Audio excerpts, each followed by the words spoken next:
Ladies and gentlemen, welcome to Dev Diary. Today we are remaking a game involving melons. So remember, if you enjoyed today's video, to leave a like and subscribe if you're new to the channel. And remember to turn on notifications so you don't miss future videos. So recently I saw a trend forming around a game that translates to Watermelon Game. It's a simple physics-based puzzle game where players try to match fruit to grow them into larger fruit, eventually reaching the largest of them all, the watermelon. And it seems to be a score attack style game. I say this because it's only currently available on Nintendo Switch, which I do not own, and had to source all this information from gameplay footage. Also, this started trending in October, which is when I'm recording this, but I already have my video set for the month of spooks, so this is coming out in like a month, and I have no idea if it's even still relevant at this point.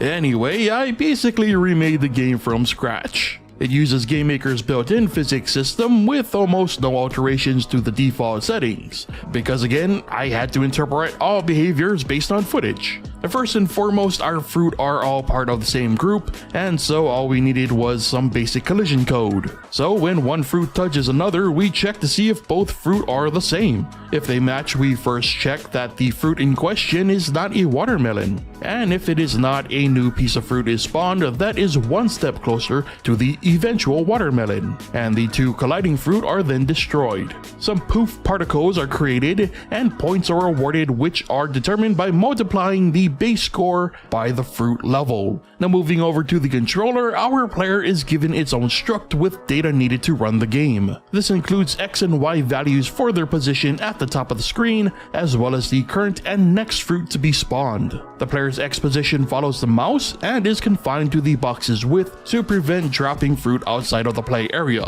And a left click check allows the player to drop their currently held fruit into the box. This runs a drop function which creates that fruit object, sets the current fruit to the upcoming fruit, and rows for a new upcoming fruit. In case it's not obvious, this works similarly to games like Tetris or Dr. Mario. Apologies for the dated references. Now, the fruit chosen are always one of a few options, all of which have their own drop rates, which means fruit like the cherry will drop more often than, say, grapes. And that's it. That's all it took to recreate something that, again, at the time I'm recording this, has caught on so quickly and seemingly out of nowhere. And you know what? Just playing my version was somehow still addictive and fun, even without any of the balancing and polishing of the original. Like, trying to work against the RNG to reach watermelon status was engaging and sometimes even frustrating. But I mean, it just goes to show that you don't need to recreate the wheel or do something crazy to become a hit. Like, this project literally only took me 2 or 3 hours to put together, and most of that time was spent on research and graphics. Admittedly, this is the second time this month I'll be putting my original plans on hold to try something that I just learned about, and as someone who's always striving to find new and interesting ways to make existing games unique, all these little experiments are really showing me that sometimes it's better to just keep things simple.